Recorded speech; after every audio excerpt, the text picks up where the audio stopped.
Good day, Curtis. How are you doing today? I'm doing pretty awesome, thank you for asking. And yesterday you responded to my whole not a sponsor thing, and I actually do agree with you.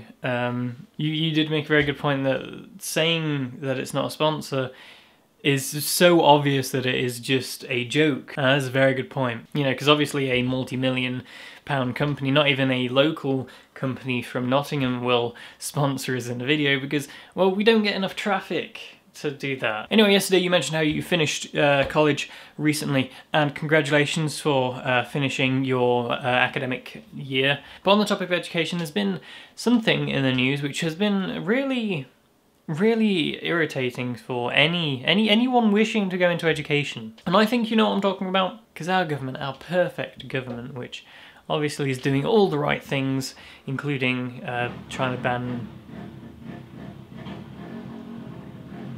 Do you mind? Lost my train of thought. But yeah, our government are trying to ban encryption, which is fun, because encryption is obviously a bad thing, you know.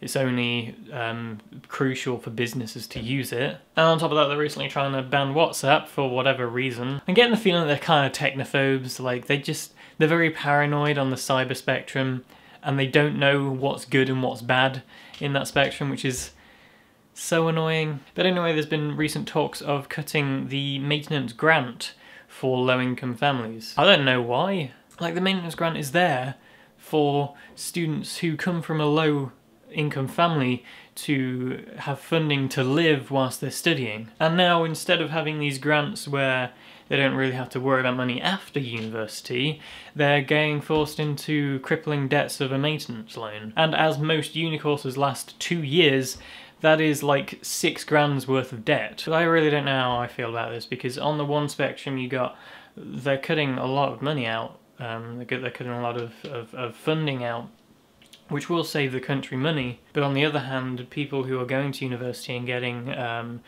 degrees and masters in their specialised fields, it means that they will get a higher income job, which means they'll also bring more money in for the country. And by cutting a maintenance grant, it means that people who come from low income families will shy away from, you know, going to uni, which means that university will potentially be for those who are part of a rich family, which is exactly like the olden days. So how do you feel about this? I think it's a wonky subject, and I don't think that they're fully thinking it through. There are a lot of aspects, and well, when you're in a position where you don't need to worry about it, it's easy to cut something which doesn't affect you. But how do you feel about this? The people, if you have any thoughts and opinions, then leave them in the comment section down below. Curtis, I will see you on Monday.